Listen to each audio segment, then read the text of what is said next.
Hi friends, welcome to my channel. ఈరోజు video వచ్చేసి ఒక మంచి నీతి కథ అండి. ఫస్ట్గా మనం ఛానల్ చూస్తున్నట్లయితే సబ్స్క్రైబ్ చేసుకోండి, పక్కనే ఉన్న బెల్ ఐకాన్ని క్లిక్ చేయండి, లైక్ చేయండి, షేర్ చేయండి. ఈ వీడియోని పూర్తిగా చూసి ఈ కథ ఎలా ఉందో కామెంట్ చేయండి. ఇక వీడియోలోకి వెళ్తే తెలివిగల మహిళ. కథ పేరు తెలివిగల మహిళ. ఒక చిన్న గ్రామంలో సరోజ అనే మహిళ ఉండేది.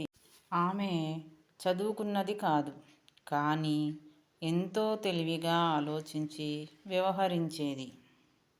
ఒకరోజు గ్రామంలో ఇద్దరు రైతుల మధ్య పొలం సరిహద్దు దగ్గర గొడవ వచ్చింది. ఇద్దరూ తమదే అని వాదించారు. గ్రామ పెద్దలు కూడా ఎవరి మాట నిజమో తేల్చలేకపోయారు.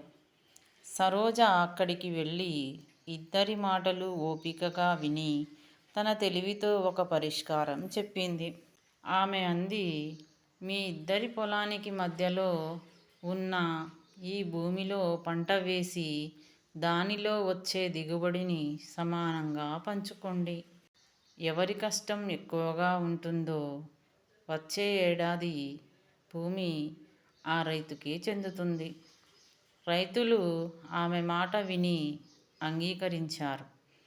ఆ ఏడాది ఇద్దరూ కలిసి కష్టపడి పంట వేసిన తరువాత మంచి దిగుబడి వచ్చింది. అలా గొడవ పరిష్కారమైంది. గ్రామంలోని ప్రతి ఒక్కరూ సరోజ తెలివికి ఆశ్చర్యపడి ఆమెను ప్రశంసించారు.